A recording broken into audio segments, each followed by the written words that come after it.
As part of our lab exercise, we'll also be doing additional lookup file, that is to add description to all our HTTP status in our web server logs. So probably you can repeat the same exercise when you will be provided with a lab access with the complete purchase of this program. So we'll see how we can add this. I'll go to settings, lookups. For this exercise, I have created a file, that is our http status.csv. If we see inside this files, we have a status field and description. We have just two simple fields, that is status referring to the HTTP status code present in the logs and the description with their respective information. So let's see how we can add this information into our Splunk. I went into settings, lookups. Now I'll add a new file, HTTP status. I'll give the same file name. You can give whatever the name you choose, status.csv.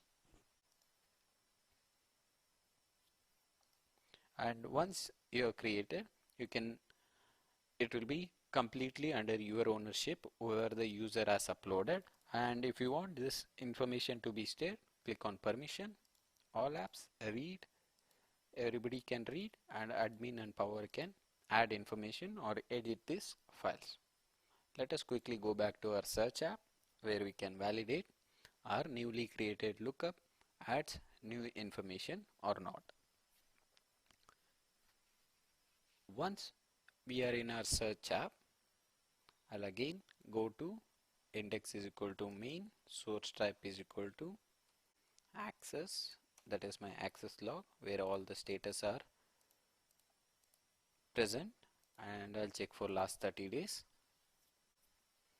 because I need to see what is my status. The field name of HTTP status is status. We know by now we have uploaded a file called lookup. The name is http underscore status.csv, and the field we are looking for is status in our CSV file as status itself in our logs, and we are outputting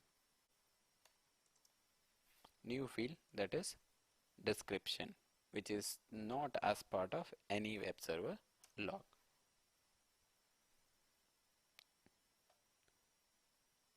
As you can see, we have a new field that is called description.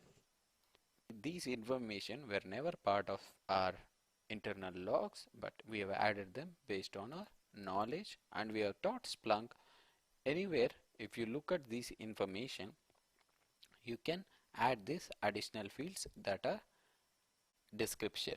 Similarly for prices, we have added sale price, code and price and other information.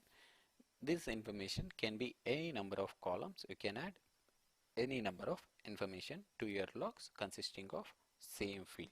Let's say the host field.